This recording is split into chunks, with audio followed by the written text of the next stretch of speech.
Okay, this lecture is over Module 5 of the curriculum, titled STP Concepts.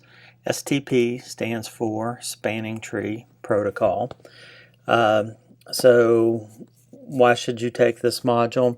To learn about Spanning Tree Protocol, which eliminates layer 2 loops that are caused by redundancy.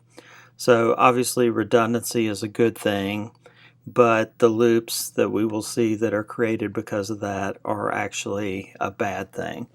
What will you learn in this module? We'll talk about the purpose, which I've already alluded to, of Spanning Tree Protocol. We'll talk about how Spanning Tree Protocol operates on the switches, and then we'll talk about the evolution of several different types of spanning tree, the most current being Rapid Per VLAN Spanning Tree Plus, which is the PVST Plus that is mentioned there. Moving on, looking at this issue, we want redundancy in layer 2 so that if a link goes down or one of our devices quits functioning correctly, that the network as a whole continues to operate.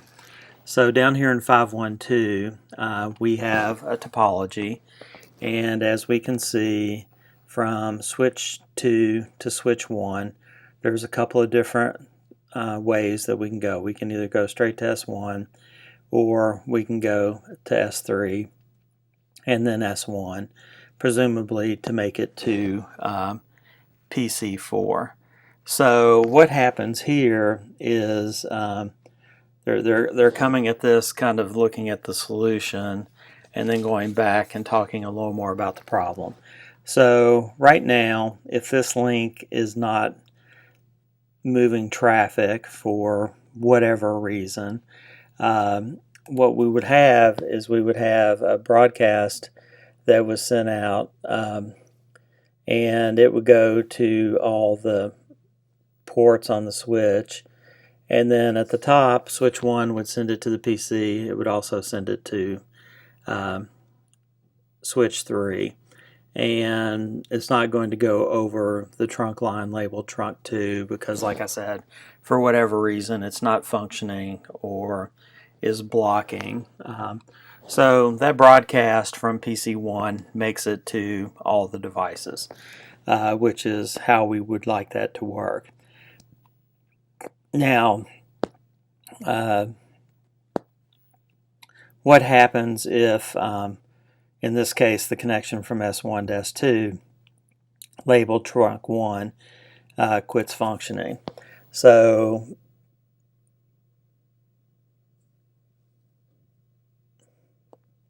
we have a broadcast go out from PC1 again. This time, trunk 2 is up, trunk 1 is not functioning. The packet goes through and makes it to the PCs at the bottom, goes through the switches at the top, and ultimately makes it to PC4. So what happened is, in reality, in section 512, trunk 2 was blocked to not prevent or to prevent a loop being formed, which is what we're working up to talking about.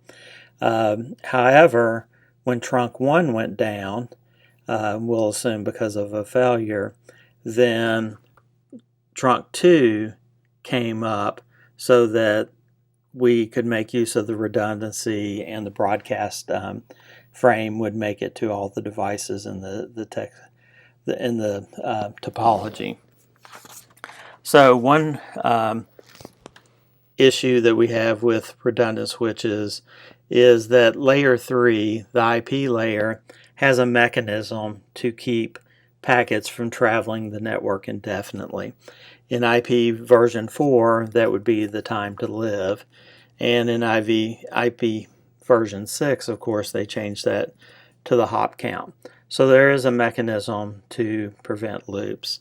However, layer 2 did not have that capability, and it can lead to problems. And spanning tree protocol was created to alleviate that. So if we go back and look at the topology, like I said, I think they're kind of coming in at this from solution back instead of here's the problem, how do we solve it? So here, without spanning tree protocol or without blocking any connections in our topology, what we're going to have is PC1 is going to send the broadcast. The switch is going to transfer it to everyone. This time we also have the MAC address tables being shown. So this goes out to the two PCs at the bottom, the two switches. The switches at the top both forward the broadcast because it is a broadcast. So when they do that, the packets cross. The switch on the top left has gotten a second copy of the packet. The switch on the top right has gotten a copy of the packet. It has actually made it to all the PCs, but here goes those frames again. They're still being passed around the network. And every time it comes in one switch port, because it's a broadcast, it's going to be flooded out all the other ports. And these packets are just going to travel forever, eating up bandwidth. And also, when you play this animation, notice that the MAC address tables, it keeps saying, oh, PC1 is on F01. No, PC1 is on F02. No, PC1 is on F0/1 because these packets are just continually traveling and coming in different ports over and over again on the switches. Basically, a broadcast storm is what we've seen. This is without the pauses and without showing you the MAC address tables. So they're just going to keep traveling around.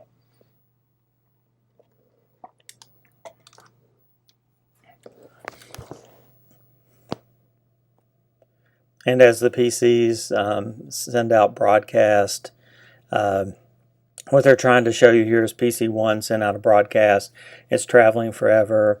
The other PCs send out a broadcast. They travel forever. And it just gets bigger and bigger and bigger until, something, it looks like this switch here in the middle, just stops functioning because of this broadcast storm. So that's what a broadcast storm is. And of course, the problem is all the bandwidth that is eaten up. So in 1985, there was somebody named Radia Perlman. They worked at DEC, Digital Equipment Corporation, which back in the 70s and 80s was a huge manufacturer of computer equipment and maybe a company that you've never heard of. So what happens is this person, I'm not sure if it's a male or female, set out to solve the problem of the spanning tree algorithm. So what we have here is our scenario topology, which is a lot of interconnected switches. So the way spanning tree works is it first elects a switch to be referred to as the root bridge. And then what happens is from all the other devices, we're going to calculate a best path. And all paths being equal, this will be the least number of devices that we need to travel through to get from another switch in the topology to the root bridge.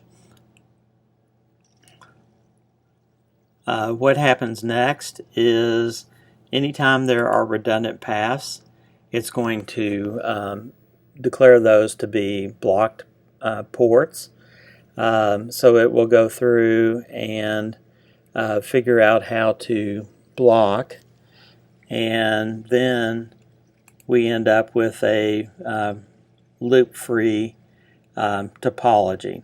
So there's no way that we can get a broadcast storm or get packets traveling indefinitely. And the other thing we have to learn about, or not learn about, but be aware in spanning tree protocol, is if a link fails. So what they've shown here is for some reason the link between switch 2 and switch 4 went down.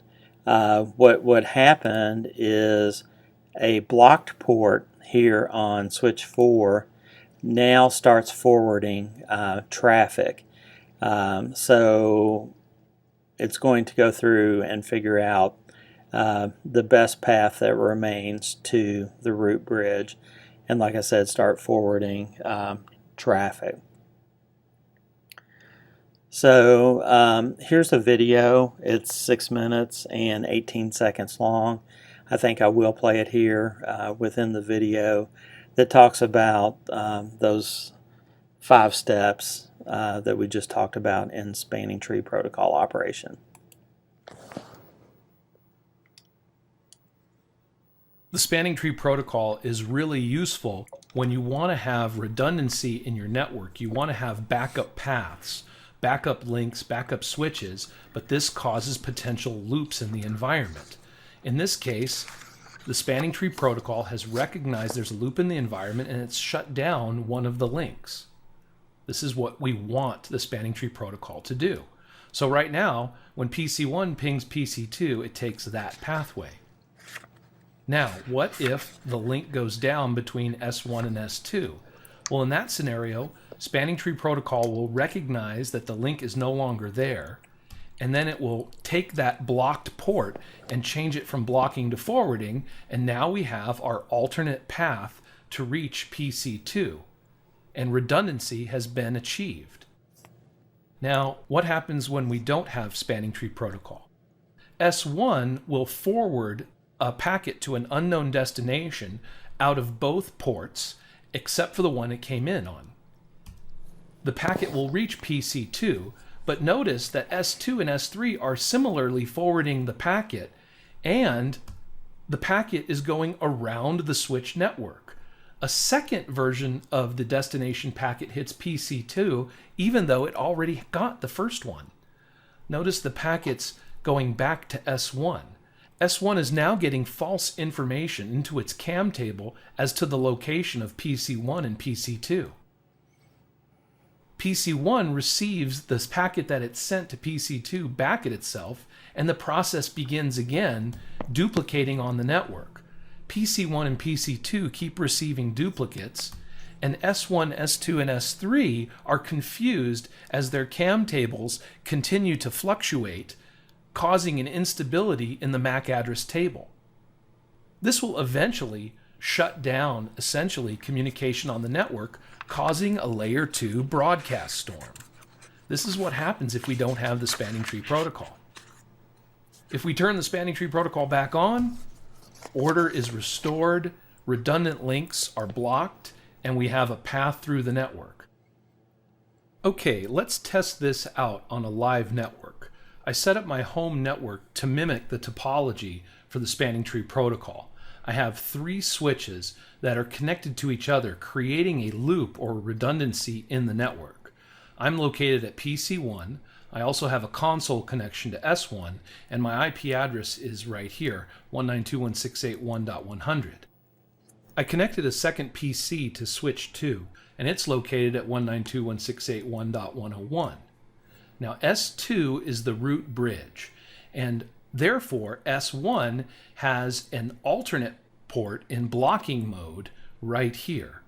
Let's take a look and verify what's going on, and then what I'll do is I'll disconnect the Ethernet cable connecting S1 and S2, and we'll see if the spanning tree protocol will recognize the broken link and then reactivate and take the blocking port from blocking to forwarding, thus adding redundancy and allowing the packets to travel across the network. So let's verify first of all that everything's working. All right, here's my command prompt, and you can see that I can ping PC2 at 192.168.1.101. Also, I have a console connection using PuTTY.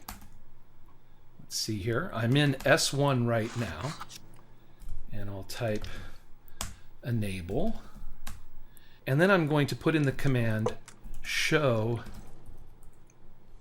spanning dash tree VLAN 1. And when we do that, you can see that the root ID and the MAC address of the root bridge, this is not the root bridge. This switch has port 2 in the alternate role in blocking mode, or the status is blocking. So I am the switch here, S1, and this port is blocking. Now what I can do is I can telnet over to the root bridge, the boss switch. We'll telnet over there, and we'll verify that it is the root bridge.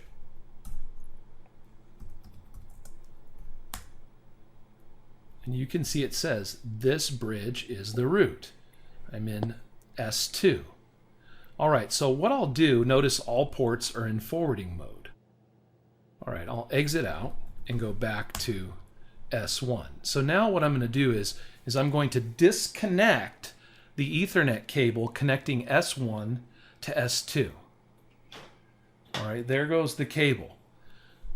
And you can see that a link just went down. So we'll do a show spanning dash tree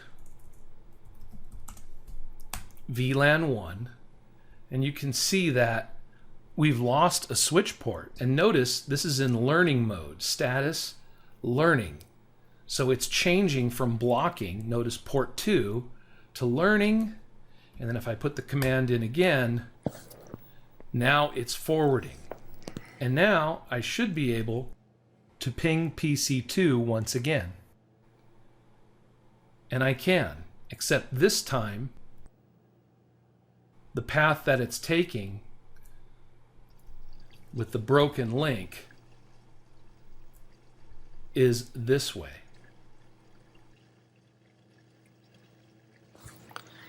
Okay, that video told us a little bit about spanning tree and introduced us to the show spanning tree iOS command. What we have down here next is a packet tracer activity where you're going to do at least one or two things that they showed you in the video, including using the show spanning tree command. So I will be assigning packet tracer 519, so watch for that to appear in Blackboard. And then down here, the last section of 5.1, we have a check your understanding of the purpose of spanning tree and the reason we have spanning tree. And of course, you will do that on your own. So 5.1 was introducing you to spanning tree, telling you a little bit about the spanning tree protocol. What we're going to do now is talk about spanning tree operations. So it'll actually go through and talk about in more detail those 5 steps that we went through real quick. So we elect a root bridge, we elect root ports, which we didn't talk about yet. We elect designated ports, and then we have alternate or blocked ports. So these 4 things are discussed in the upcoming section. But one thing we need to talk about is they have something called a bridge ID. And what happens is the switch that has the lowest bridge ID is going to become our root bridge. And what we have here is the bridge ID consists of a bridge priority, an extended system ID, and the MAC address of the device, which in this case is a switch. So jumping a little bit ahead, priority being equal, system ID being equal, we're going to ultimately take the lowest or smallest MAC address, and that switch is going to become the root bridge. So the bridge priority has a default of 32,768. The lower the number, the higher the priority, or the more likely it is to be elected the root bridge. The extended system ID is typically the VLAN for the bridge protocol data units. And then, of course, the MAC address is the MAC address. So here we're showing that step. We have a topology, and in this case, these two are just one higher or a lower priority than the default. And here we have a priority of 24,577.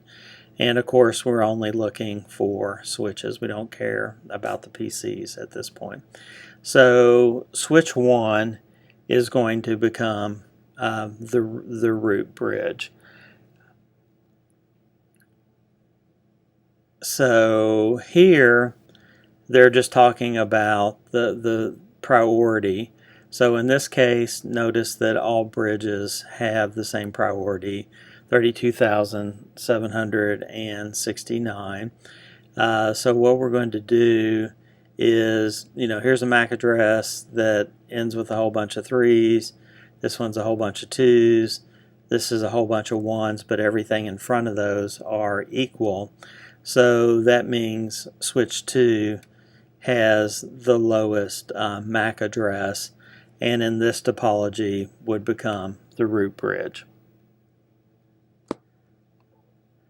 Now then, we have to calculate a cost, and before that was primarily done or appeared to be done based on how many devices we had to pass through.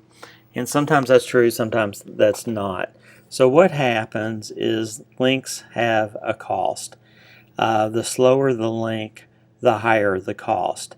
So if you have a topology that has all different speeds of links, each link it's going to use this value, add up all the values through the topology to get to the root bridge.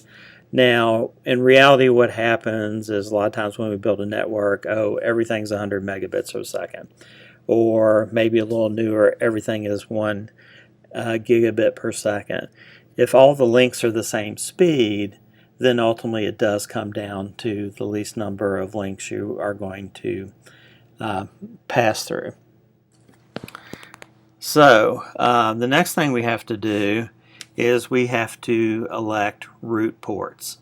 And basically root ports are a port on the non-root bridge switches that are closest to the root bridge. So what happens here is we have our root bridge, in this case it's S1. The shortest path from S3 to S1 is over this link, so this port becomes the root port on S3. And likewise down here, if we go out this port, we can go straight to S1. If we go out this port, we have to go through S3 to get to S1. So this port on switch 2 would become a root port. And then down here they're showing you calculating the cost of those paths. The next thing we need to do is to elect designated ports. Now what a designated port is it's the best path to receive traffic leading to the root bridge. So there are different things we have to look at. First, on the root bridge, in this case S1, we need to calculate the designated ports. All ports on the root bridge are designated ports. So that one's pretty easy. Now, if you already have root ports selected, as we did before, on the other end of the link from a root port is going to be a designated port. And then the last thing is, if we're on a switch and we have no root port, how do we get the designated one?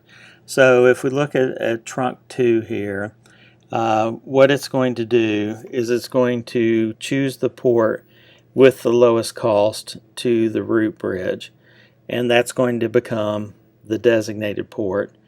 If we have a tie, like we have here, the lowest bridge ID is going to win, and that is port on that lowest bridge ID switch is going to become a designated port.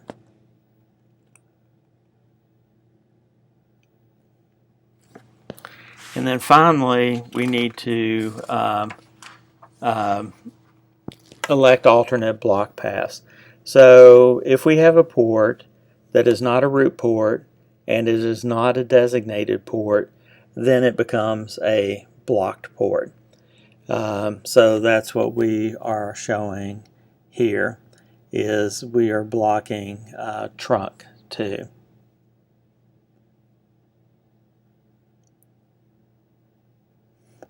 Now then, what happens if we have multiple equal cost paths on a switch? How do we elect a root port? So the first thing we do is we look to see if we can find one with the lowest sender ID. So in the case of switch 2 down here, we have 2 equal cost paths.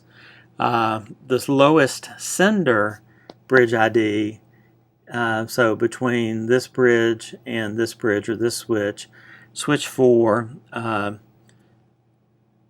the lowest sender BID is switch 4. So what happens is this port on switch 2 becomes a root port. Another thing is, or what we look at next, is the lowest sender port priority. So here we have 2 switches that are interconnected. So we have a new topology. Both ports on S4 have equal cost, and since they connect to the same switch, the sender bridge ID is going to be the same, or a tie. So if the priorities are different, the lowest priority would have been used. But what we have to do is then look at the lowest sender port ID.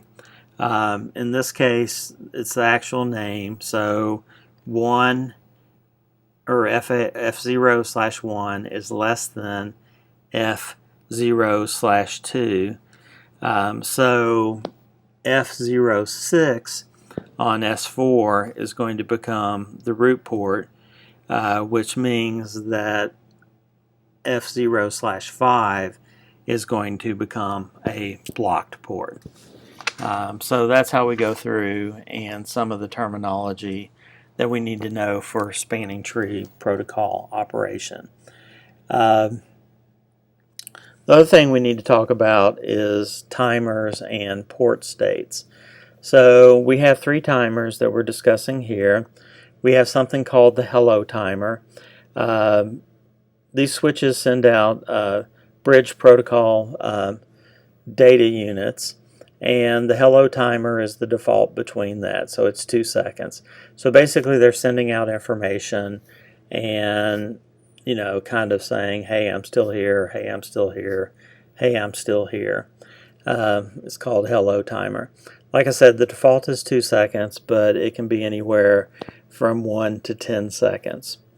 The forward delay timer is the time that a switch spends in a listening or learning state. It can be anywhere from 4 to 30 seconds.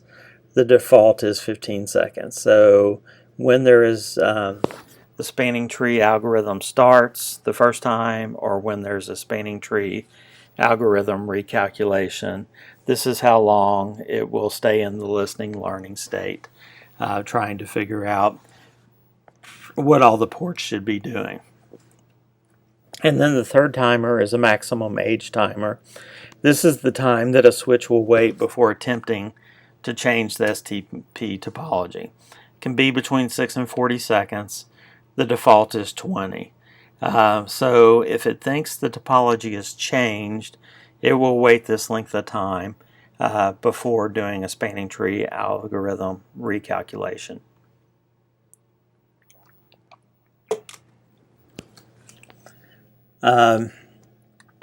Down here we have the different states. A state can be blocking, which means it is not sending any frames. It can be listening and learning, so reading bridge protocol data units so that it can determine the path to the root, and learning the various states. In the learning state, it will receive and process the bridge protocol data units and prepare to participate in frame forwarding. So it will start populating the MAC address table. But when it's in the learning state, it will not forward any user data frames. Forward means the switch is doing what we know switches do. So it is an active part of the topology. And disabled is a port that does not participate in spanning tree and does not forward frames. This is, as they say here, done administratively. So for some reason you don't want this this port functioning. So down here it tells what's happened. Is it receiving, sending, or doing nothing with bridge protocol data units? Is it updating or not updating the MAC address table? And is it forwarding data frames? So depending on what port state we're in kind of dictates whether these three other things are happening or not. Up to this point and in the video, they only really talked about spanning tree on VLAN 1, the default VLAN. If we have a lot of VLANs, then basically we're going to go through the spanning tree algorithm, electing a root bridge for each VLAN, and then doing all the other calculations and steps on a per VLAN basis. So this is a check your understanding on spanning tree protocol operations. You can do that on your own. And then we will talk about the evolution of spanning tree. So there, as we can see from this table, a lot of different versions of spanning tree, starting with the original and then moving up to the per VLAN spanning tree plus or rapid PVST, which is used on Cisco switches by default. So you can read through about these different types of spanning tree protocols that we've had over time. One thing that happens is spanning tree can be kind of slow. So they came up with rapid spanning tree. Basically what rapid spanning tree protocol does is it uses the exact same terminology and the exact same algorithms for doing spanning tree calculations. However, they increase the speed of recalculation. So when we need to recalculate and move a port to a forwarding state, it can do that without waiting for the network to converge. So right here, Rapid per VLAN Spanning Tree Plus is the Cisco implementation of RSTP on a per VLAN basis. So there is an independent instance of Rapid Spanning Tree Protocol running for each VLAN in the topology. So when we're talking about Rapid Spanning Tree, there are different port states. So here in this rather large figure, they're showing us original spanning tree protocol. You know, we're either disabled, we're blocking, we're listening, we're learning, we're forwarding. In the case of rapid spanning tree, they, for disabled, blocking, and listening, just say they're discarding packets. So the only thing that we really have is learning and then forwarding.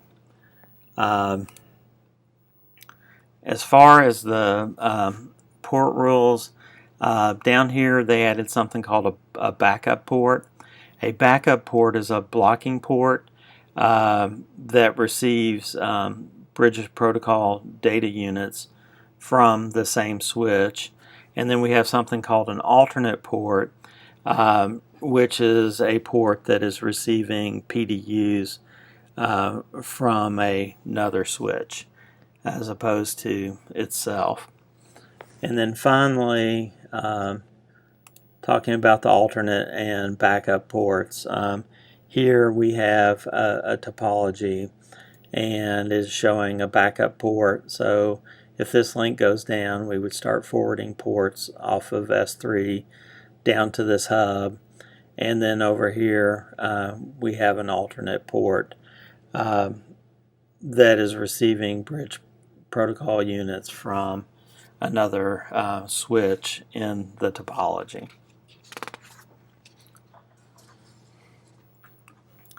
The next thing we talk about is port fast and bridge protocol data unit guard. So what happens if the listening and learning timers both expire? That means for 30 seconds we have a port that is not forwarding frames, and this can cause problems. For example, if we had a whole bunch of equipment coming up and we have a switch that's going to take 30 seconds before it starts forwarding frames, and on one of those ports we have a device that is trying to do DHCP. What's going to happen is that DHCP request is going to time out before the port that it's attached to starts forwarding frames. So basically what a port fast does is you have a port that goes from blocking to forwarding immediately without waiting on the listening timer and the learning timers. Port fast should only be used on ports that are connected to end devices. So these ports are not going to be involved in the spanning tree calculation, or they don't really need to be because they're connected to PCs, not other switches. And what happens when you do that is these bridge protocol data units that are traveling around are never received on these ports. So that makes things happen much faster. This section is talking about alternatives to spanning tree protocol. Over time, networks have grown from a relatively small number of devices to many devices, as well as core devices, access layer devices, distribution layers. We have more and more devices. So we want the convergence of the network to be quick, but spanning tree protocol does not offer fast conversion. like layer 3 routing protocols do. So what happens is we use spanning tree protocol. We still use it for loop prevention, but on access layer switches, switches that are connected to end devices, there are other better alternatives that are discussed down here at the bottom: MLAG, SBP, and Trill. So what these do is, the first one is multi-system link aggregation. So we'll talk about link aggregation in Module 6, but not MLAG, because in SPB is shorted path bridging, and Trill is transparent interconnect of lots of links. These are all beyond the scope of the class, and will be talked about in Cisco 3. So we have a check your understanding on the evolution of spanning tree protocol. Pretty short, because it's a pretty short section. And we will move on to the module practice and quiz. What did I learn in this module? You can read over that. For a relatively short chapter, that's kind of a long what did I learn. But read over that and make sure that you understand all that. And then we have the module quiz for the whole module on spanning tree protocol. And of course, you do that on your own as well. So that finishes up the lecture for Module 5.